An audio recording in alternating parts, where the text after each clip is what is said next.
حسن شيخ iyo groupka Soomaaliya Ethiopia ismay arag Ethiopia cida ay ilaa iyo Axmed Gurey ilaa maanta isdilayeen oo warigood ishayeen waa shucuubta Soomaaliland ku nool way shucuubta Soomaaliland ku nool iyaga saylacdan hayay iyaga difaacay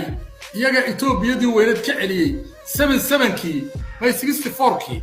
ciidanka dagaalamo waa la garanayaa waa kaamil koodkii Soomaaliland Soomaaliya waxay haysatay booliis ciidan dagaalamo waa la waayay dagaalka lagu jabiyay 64 taariikhda dib u raaca ciidankii Soomaaliland baa jabiyay Ethiopia 77kii markay ahayd awoodii ugu faraha badnayd iyo halgankii ugu faraha badnaa shucuubtan baa gashay oo Ethiopia jabisay waxa kale jiray dagaalada aan kala go'an ahayn ee dhici jiray ee galjiraa ka dhici jiray ee reserve area ka dhici jiray ee ku heleen xurriyad ka duwanta Soomaalida kilanka ay ku nooshahay ee ilaa hadda ku nool yihiin ee ku naaloonayaan Soomaaliland shucuubteeda dhalisay Soomaaliland shucuubteedu waa shucuub taqaan nabadda iyo colaadaba taqaana waa mid ilaashanaysa dhulka taariikhiga ah inta dheer ma aha ilma laga ilaalinayo ama laga horjoogo cid wax ka qaadan doonto ma cidda la ilaalinayo waa la garanayaa waa ninka aan gurigiisa iyo suuligiisa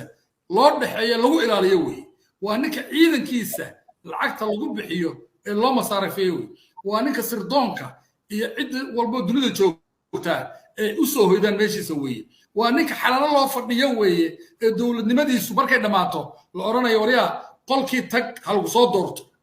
annagu sidaa ma one man one vote ciidan boqolkiiba boqol aan mishaarka annagu siino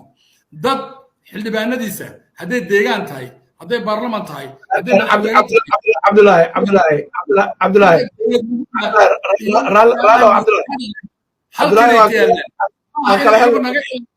in annaga loo qaadanayo kalluun laga baxayo bad oo kale inay u fahmaan arrinta maaha dad